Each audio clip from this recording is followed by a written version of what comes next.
Ladies and gentlemen of the internet, my name is Ryan, aka Ryman, and I once again welcome you to another installment of Ryman's Bizarre Adventures in Katawa Shoujo. You know, as many times as I keep saying the end is in sight because I'm in Act 4 of the Lilly route, the end never seems to come. But I know the end is coming, much like the end of other video games, so I gotta powerhouse through it, so that I can finish these up and clear my schedule for some brand new bizarre adventures. And I know some people out there aren't going to really be complaining. Mainly the people enjoying the Men of Valor walkthrough, and those who are actually enjoying the Katawa Shoujo playthrough. So with that, oh, that's right, we were experiencing some fine dining.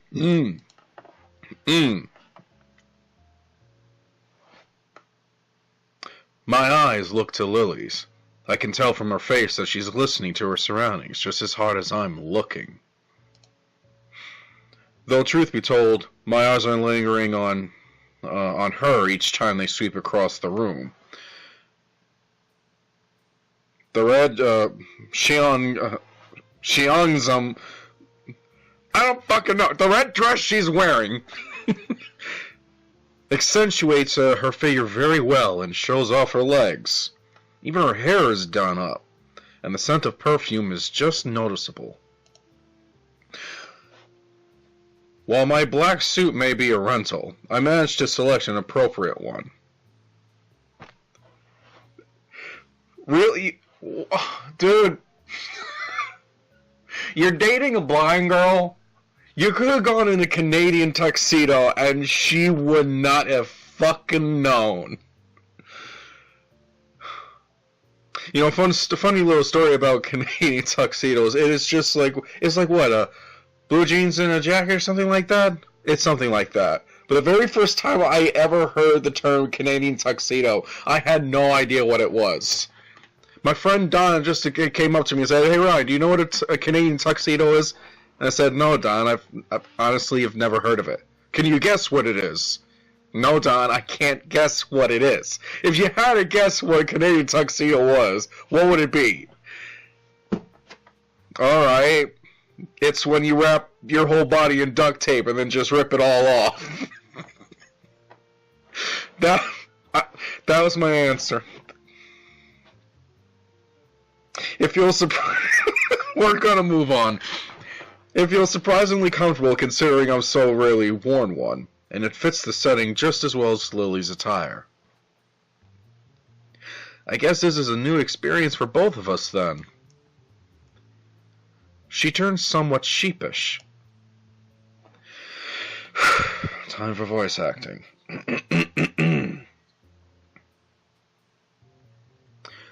I've never come to a place such as this before, no. Wait, how would she even know? Hisao, you're losing out on an opportunity to save money. You could have gone to a fucking Burger King and said it's a 5-star restaurant. At least that's what I would do. No, girl, that's not a Happy Meal. That's the chef's special. One hell of a first date, that's for sure. It's going to be pretty hard for me to top this. A small giggle, even now, our nervousness is dissipating. Her hand skates along the center of the table until it touches the menu, which she takes in both hands and brings to her face. I'm going to take a shot in the dark and say it is not in Braille. It is not! Hisao. As she lowers the beige, laminated sheet just below her eyes, I can see another sheepish look. I doubt asking the waiter for a menu in Braille would be productive. I can read it out for you, no problem. I take mine and give it a quick read. A small grin faltering. Perhaps there is. What's wrong? There are quite a few items on here, and I'm not completely sure how to pronounce it. Come on! Oh my god. Every passing day, every passing recording that I do for this game, the fact keeps being cemented in that Hisao and I are like spiritually and mentally linked with each other. He is now also losing his ability to read. You know what, Hisao? Say fuck it. Tell the chef to bring out one of everything and just and have Lilly fucking smell it. Say, smell your selection. I need to open a restaurant where the menu is scratch and sniff. I would make mad bank. Moving on. One fine cuisine after another is listed. Most maybe in Japanese, but a few are in English and French. I guess it's to be expected, but I have no idea what's in some of these. Oh, this one I recognize. Wait, hang on. Macaroni and cheese? You can cook that? Hisao, you can cook anything. You can cook people, too, but you gotta get it right, otherwise the meat comes out stringy. A small giggle of amusement comes from behind the paper sheet. Well, I could read them all out, but it'd take a few hours. Is there anything that would be some kind of fish in it? Let's see. No. 9. Niet. Aren't those poisonous? No. Non. Again in Spanish, no. They eat that stuff? No.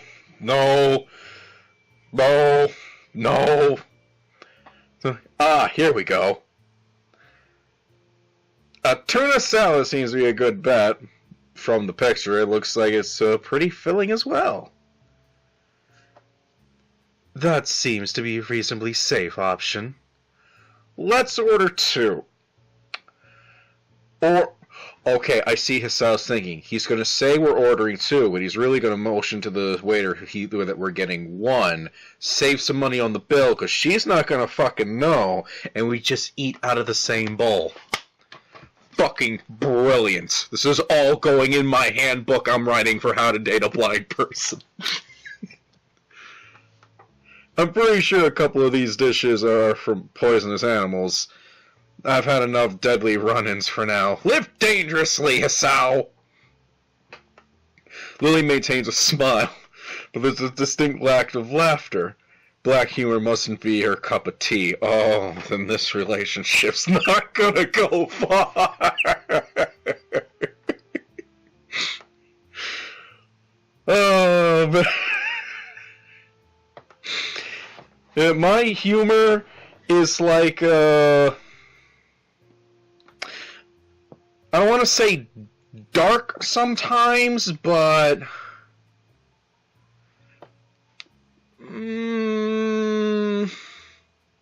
it's like a cure for a deadly disease. Not everyone gets it. To be honest, I don't find it exceedingly funny either. There are certainly quite a few interesting smells wafting about. The same is true of the sights, I assume. Yes, everything's very red. I've never been anywhere quite like this. A fancy Japanese tea house on an occasion or two. You mean the fucking Shanghai, Hisao? My fucking god. But never anything this lavish nor European in style. Before another word can be said, a portly waiter in a distressingly tight vest appears at our table to take our order. So a fat guy walks up.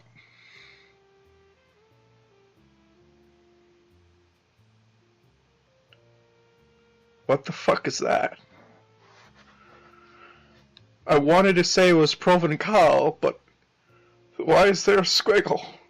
Is it Provencal? Provencal? Provençal? Oh god, there it is again. What language am I speaking? Province. Tours of the tuna fucking salad. Jesus Christ. I hope I didn't mess up the pronunciation of that too badly. Even if I did, he doesn't show it. And may I have a glass of Chardonnay, please, Sisao? Did I even say that right? Oh, the same. As the waiter nods and leaves, I suddenly realize what I've said, but by absent-mindedly mimicking Lily's answer. I regret it pretty quickly. Look, game, let's level with each other, okay? I have a hard enough time speaking English. My native tongue. Don't start throwing in foreign words. Are we cool? Good. Booze! Only a bit.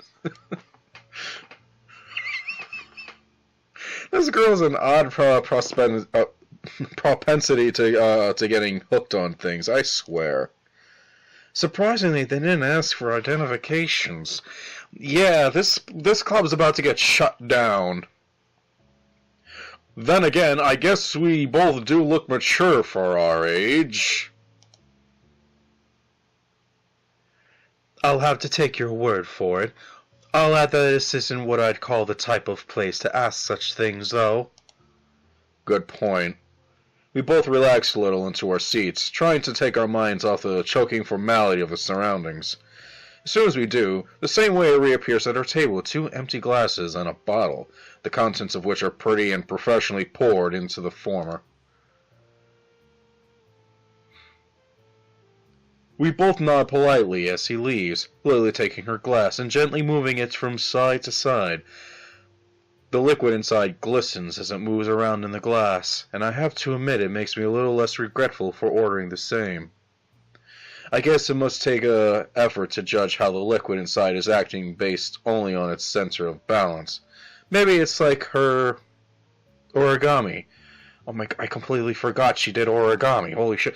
Taking every little chance to practice her dexterity. I guess I'm not surprised that you know about a place like this. Those who have money would, I suppose. Whoa, Sal, let's not do the class warfare thing. We get enough of that with Emmy. At least I think. Or was she racist? Was she the class warfare, or was she racist, or was she both? This reminds me of just how completely different our upbringings were. In Yokoku, it's easy to forget about social and economic disparity between students all wearing the same uniforms, living in the same dormitories. Well, Akira was the one to tell me of it. She's come here before, apparently. So that's what they were conspiring about on Friday. And you chastise me for cheating?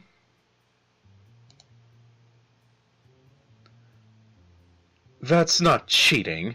It's simply making use of personal contacts.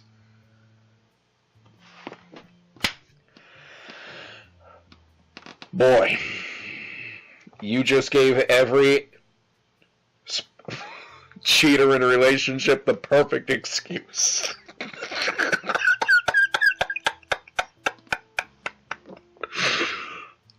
Boy. If you say so. Still, I get the feeling that you're more familiar with this kind of restaurant than I am. She pauses a moment, a wistful look on her face before softly smiling. The compliment seems to brighten her mood. You can thank my former school for that. If I were to appear any less, they'd be gravely disappointed. She has mentioned her previous schooling before, but now I'm kind of curious. She seems to think a lot about her past, so I don't see any problem in asking. What was that like? It was prestigious, all girls and Catholic! You poor thing. I too survived Catholic school.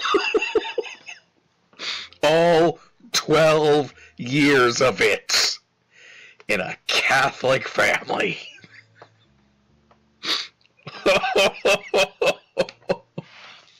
We should form a survival club. These facts made my parents chose it for me. Many wealthy families sent their daughters there. From how it sounds, like they must have been pretty strict. I wouldn't say it was a bad experience, but you're quite right. It was very strict. Thankfully, I managed to adapt well enough and make a number of friends. Unfortunately, the same can't be said for my sister. She found the atmosphere and religious aspects suffocating, and ended up leaving for a job as soon as she was able to. She gives a small, self-deprecating chuckle. I shouldn't complain about it, though. Not many even have the chance to go to such a school.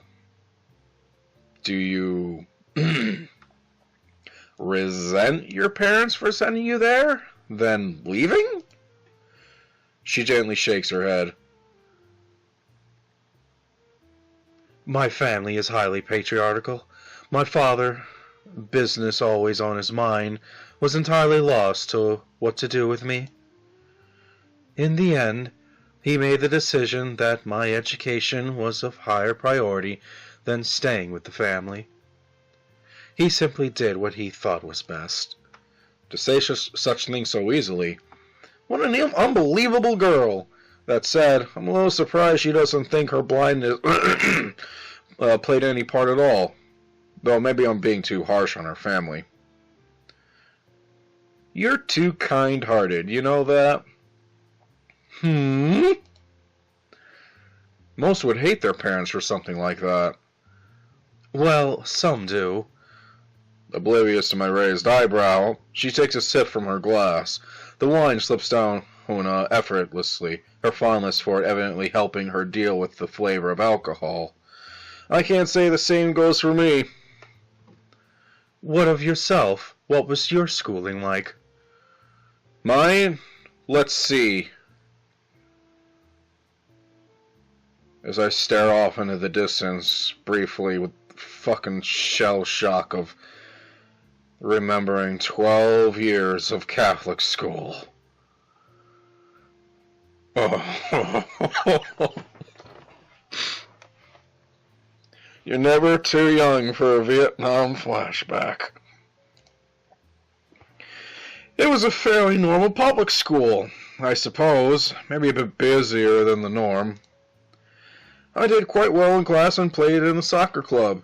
Since I'm an only child and my parents both worked a lot, I wasted most of my free time and money at the arcade with my 3 friends. No matter how much I played, though, I did manage to beat Mai at any of those machines. Even Takumi and Shin lost to her whenever they tried. Then I'd be left trying to be the responsible adult when Shay and Mei fought. Again. Just the 4 of us, aimlessly enjoying our childhood. Those were some pretty silly times. I catch myself as I realize I'm starting to zone out. The days of my old school disappearing to the night sky and bright city lights outside the window. Lily's face is an odd mixture of curiosity and sympathy. Given her strict schooling, I suppose something like that would have seemed an interesting contrast to the only life she's known. Oh, she's looking cheerful. Let me see if I can capture that emotion. It sounds like your previous school was a lot of fun. I'm not really sure how much of it is nostalgia, but there were some nice memories. That's in the past, though. I can't go back there now. But through my accident, I found a new life, and I'd never have imagined leading. The peace and calm of Yoko, a new direction for my future in science, the friendship of Shizune, I'm sorry, well, let's back that up. The friendship of her and Hanako, yes, but given the context of a lot of the things in the past, we're going to rope Shizune and Misha in this. In the same sentence as friendship. Okay. Okay. She's she's doing the face-off again.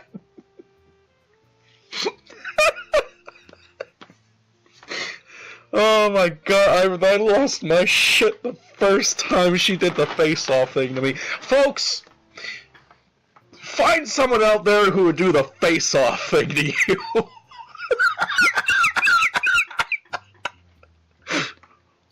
And if you don't know what I'm talking about, go watch the movie Face Off.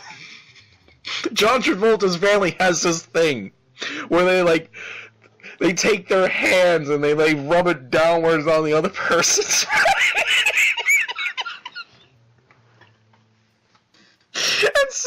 and so that's gotta be the greatest thing ever. You just go up to your loved ones and be like, oh, face off. I have to watch that movie again. Okay. She gives a deep, genuine smile as she moves her hands towards me. Her fingers just lightly searching out my face before softly caressing my cheek. Please, thank you. We had to get off that. I can reclaim and gather up my shit again. Her head reluctantly retreats after a second of warm silence, as we notice the waiter arriving with our meals. Lilly does a deft job of covering her condition, except for the fact that her nod to him is slightly misaligned due to his silence. She really seems to work hard at appearing as normal as possible in public. While I noticed it long ago, I still can't quite gauge whether it's a want to be not to be treated differently, a slight sense of vanity, or some mixture of both. What the fuck is that? No, wrong fucking button. What is that food? Oh god, that's right. We ordered 2 things of a fucking tuna salad. What the hell? The dish served lives up to the salad name, and the portion's pleasantly large. You can't have salad and pleasant in the same goddamn sentence. Fuck you, Hisao. I did not climb the top of the goddamn food chain to eat like a rabbit. Where is the meat? With sliced eggs and tomato, you lost me at tomato. It looks very enticing indeed. Lilly takes her knife in one hand and fork in the other, quickly getting to work on the dish as I do. It's later than we'd usually have dinner, so we're both eager to dig in. Oh god, look at that. That's adorable. That's adorable. Why is that so adorable? It's just a blind girl eating salad. Oh, what is wrong with me tonight? I'm pretty fucking lively. My cautious skewering of the leaves and vaguely meat-like squares with my fork is matched by Lilly's silent and measured prodding and chewing. An occasional tap around the sides of a piece of food to work out its edges is the only giveaway to her lack of sight. I'm done with my meal in little time, Lilly taking the last few bites as I sit observing her. Finished, Hisao? Yeah, it was pretty nice. That much is very true. I never thought a simple salad could be so tasty. You fucking hand over one of your goddamn man cards, Hisao. You will get it back at the end of class. But then again, I suppose that's why it costs so much to eat here. Content with my appraisal, and evidently agreeing, Lilly gives a small nod. You know, given that you're part foreigner, you can't say that, Hisao, not in this day and age. Exotic looking and quite pretty. Excuse me. I'm surprised that nobody's ever confessed to you before. Is this going to be the part where she says we're the 8th or 10th or 20th person to do so? Because I'm walking out of the room. You're assuming nobody did. I'm taking my machetes and hatchet and knives and gun and skeleton dog, and I'm walking out of the room. The simple statement takes me off guard. I shouldn't be surprised, given that I was complimenting her just moments before. We compliment you, and you're about to tell us that we're 30th in line? Really?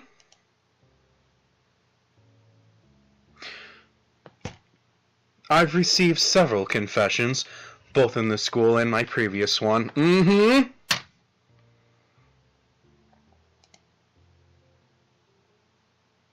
Adolescence is a funny time. Is it?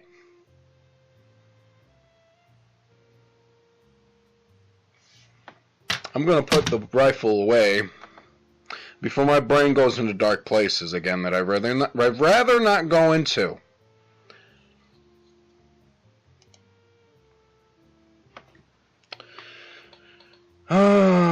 Personal stuff away, Ryan. She's kind of talking as if she's above it herself. Huh? How easily you say such a thing.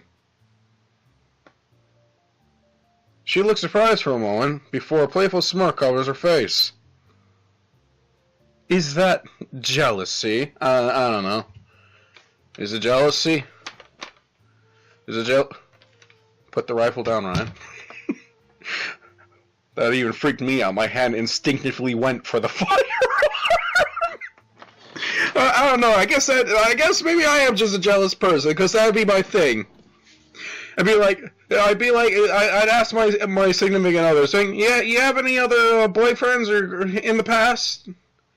And so, of course, the answer would be yes. It's like, oh, and that's when I'd take out the rifle and start loading and unsheathing the bayonet. Please, educate me.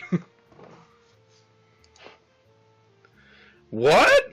No, it isn't. You're a bad liar, Hisao. You should take that into account.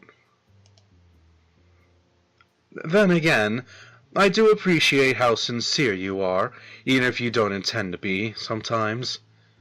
I think your honesty will always serve you well when dealing with others. I clear my throat in mock disapproval of this whole business and try to steer the conversation elsewhere. To tell the truth, though, I do prefer solitude to being surrounded by others.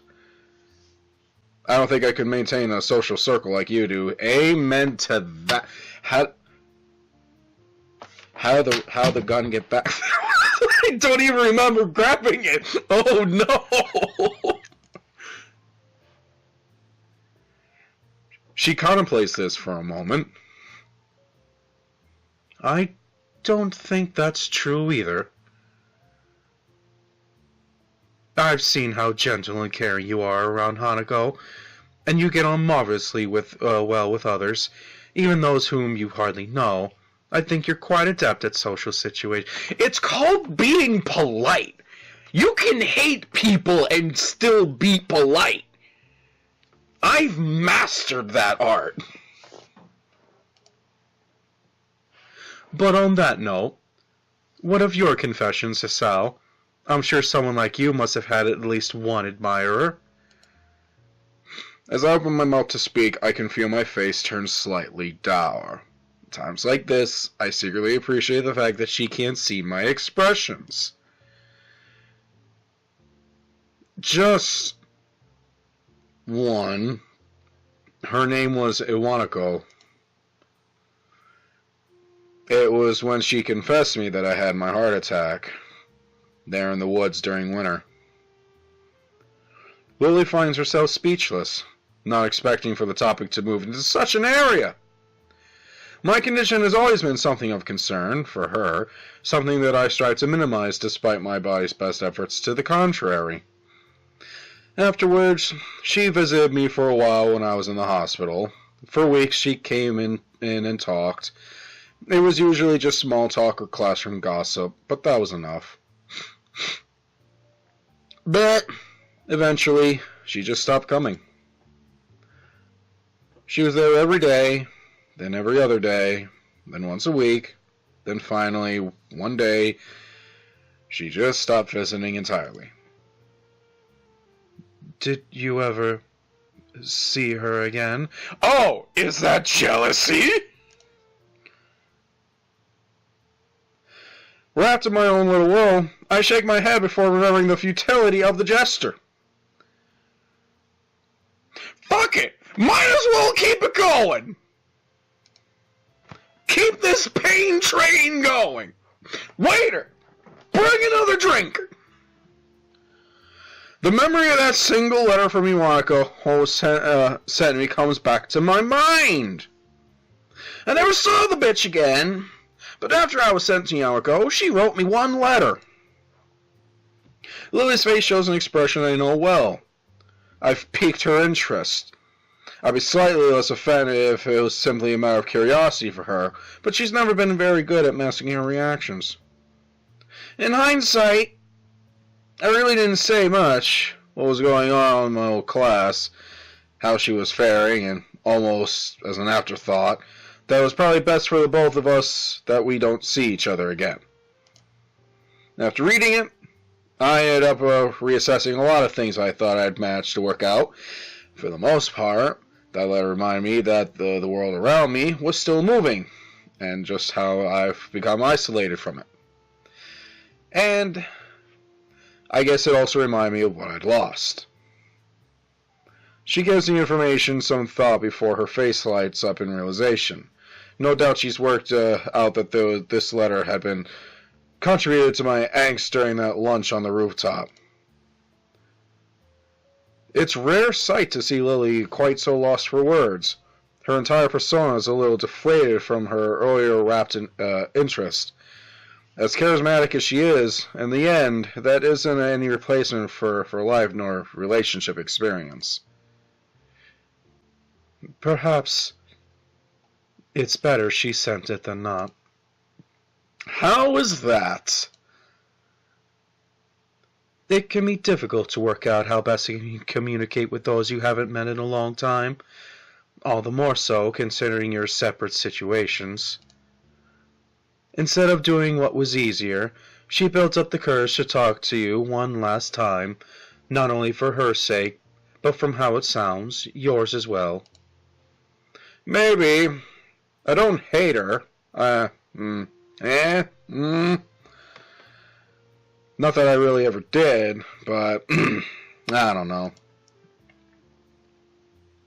Probably more non-committal answer than I should give, but it isn't without cause. I never looked at the situation from Wanako's perspective like that before. Seconds pass in silence before Lily speaks again. Moving to Yonko must have been hard for you, having your friends and even your girlfriend taken from you for no fault of your own. The worst of it passed while I was in the hospital. When all that surrounds you is 4 white walls and a small television, your mind takes on a life of its own. It's like my old school, I guess. It's just trying not to dwell on what's happened and keep thinking ahead. All that reminiscing does get me down, and it's largely thanks to you that it feels like things are finally getting back on track. That's pleasing to hear, Hisao. She lowers her face slightly, her expression pensive. I guess I went too far and embarrassed her. I suppose you went through something a bit like that, what I did when you entered Yamako anyway, right? I imagine the vast majority of our school students did, after all. You said yourself that you made friends in your old school. I can't imagine many followed you. Lily's deep smile drops, her expression unexpectedly darkening. Even her hands retreat to her lip. Words. After a long while, she speaks. Hisao, can you promise not to tell anyone else what I'm about to? I already just decided to say fuck it and start talking about letters and past. Let's share. I promise. She looks slightly taken aback by my serious tone, but then relents and smiles weakly before continuing. Got a yawn? Apologies. Late night recording. When I moved to Yamako, I did... Oh, wrong voice. When I moved to Yamako, I did regret losing the friends that I'd had in my other school. But there was one person whom I most regretted not seeing again. He was the reason I took up English as a future career. Hands going for the rifle again. I am now fully aware of my actions. Please tell me all about Please tell me all about this other guy. He? Considering she came from an all-girls school, that can't have been a schoolmate then. I rejected the confessions I received up until then for him. Every time I improved my English skills, his praise was the most treasured reward. It's funny, isn't it? Someone like me, able to boast about the people who have set eyes on me, like someone so utterly unattainable as my tutor. It truly is the most ridiculous thing. Did you? She quickly shakes her head from side to side. I couldn't. Even then, I knew it was impossible. A silence reigns over both of us. This does seem to explain her ardent focus on her future in teaching English, but I can't help but thinking of her confession to me. She lost him without ever letting her feelings be known. Did she somehow fear that it would happen again, but with me? I don't really know what to make of it. I've heard of such relationships before. Taboos born of such things as purity and youth. The fact that she had the good judgment not to act on it, though, is heartening. I know this must sound strange, but please, don't think of me. As what, a whore? Why would I think any less of you for that? To be honest, I think he must have been a very nice person if you liked him so much. Not only that, but you stopped yourself before going too far. For a moment, she looks somewhat lost. Most unexpectedly, though, it isn't a second before she starts to laugh. The sound takes me off guard. It's not a giggle, nor a restrained chuckle, but an honest and genuine laughter. I found myself smiling, and not just at her display of relief and happiness, but for her to trust me enough to not to let me see the most private of secrets. And here we go with the face-off again. Before I realize it, I feel her palm touching my face. Her touch is gentle as ever, with her thumb slowly stroking my cheek. You're kind, Hisao. I really do love you. Yay! We're experiencing emotions after talking about our exes. Seeing her face like this, with her palm gently caressing my face, I think tonight has been a wonderful night. I guess we both have pretty fucked up tastes, eh? I think by most standards, our percent is rather odd as well. I smile and hang my head. This one can easily run rings around me. Of that I'm quite sure. I look back around the room with its continuing quiet hum of patrons. This place probably fits into the odd category, too. It's a tad overbearing. That's one word for it, yes. I catch the eye of a scurrying waiter, a short, scrawny guy no older than 20. He kind of reminds me of Kenji, though unlike him, the waiter isn't dressed for winter during midsummer, and I'm going to laugh my ass off if the waiter turns out to be Kenji. After a curt bow and an offer to remove our plates, Lilly asks for the bill politely and softly. With expert coordination, he maneuvers around the tables, our plates in hand, to retrieve our bill. In no time, he reappears through the doors, smartly handing our bill to Lilly, who promptly hands it to me, causing him to raise an eyebrow. As I read the small computer-printed leaflet, the cost is considerably more than I expected. You should have gone with one plate of tuna. Hisao. Oh, it's nothing. Lily, darling, my love, have you ever heard of something called a dine and dash?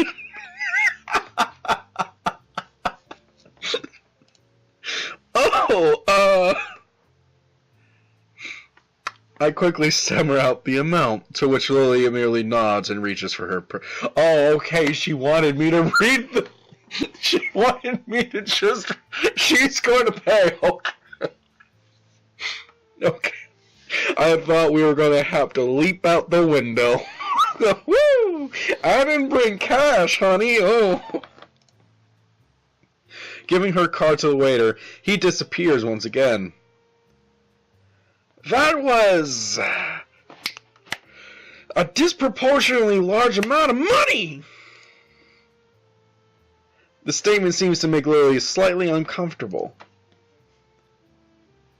My family leaves me more than enough for my education. The same goes for my sister, though she dislikes being reminded of that fact. That said, I too dislike throwing money about. Then why are we here? But this one time I think I can make an exception, just for you. That's sweet and all, but money! I'm not worth the money!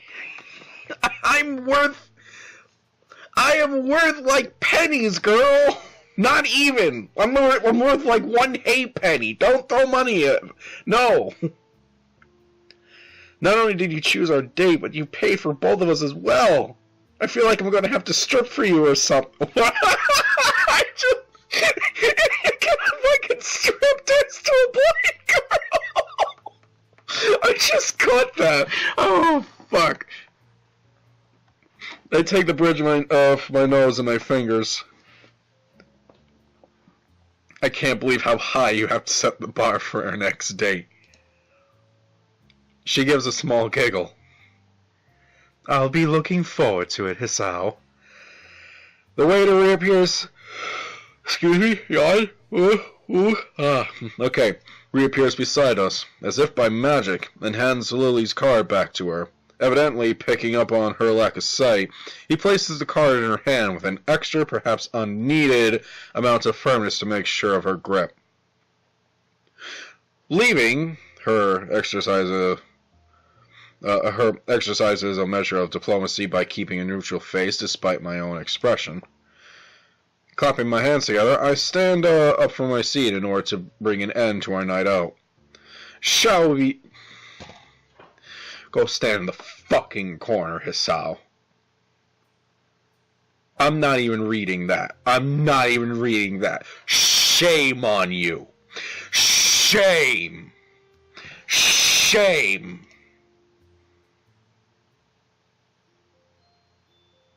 Fuck you doing with that line, boy. That's the end of a chapter. Oh, gosh. That's the end of a chapter. Let's read a little bit more. What's my time? It can't be that bad. I'm just gonna read only a tiny bit, a few sentences maybe. Ryan, I feel your arm reaching for the rifle again. Put it away. Put it away. The reminiscing of the past is gone. Gah! I snap upwards out of my sheets and sit bolt upright in bed, as if an electric shock had just run through my entire body. The night air feels cold against the sweat of my bare skin, my breathing short and rugged, nearly to the point of hyperventilation. Mind racing, I bring my hand to my head in an attempt to soothe my body's panicked state. It takes me a number of seconds to realize my hand is shaking violently, even as I press it against my face. More seconds pass in complete silence, my desperate attempt to subdue my body and mind slowly, thankfully working. Gathering myself, I start taking measure of the state I'm in.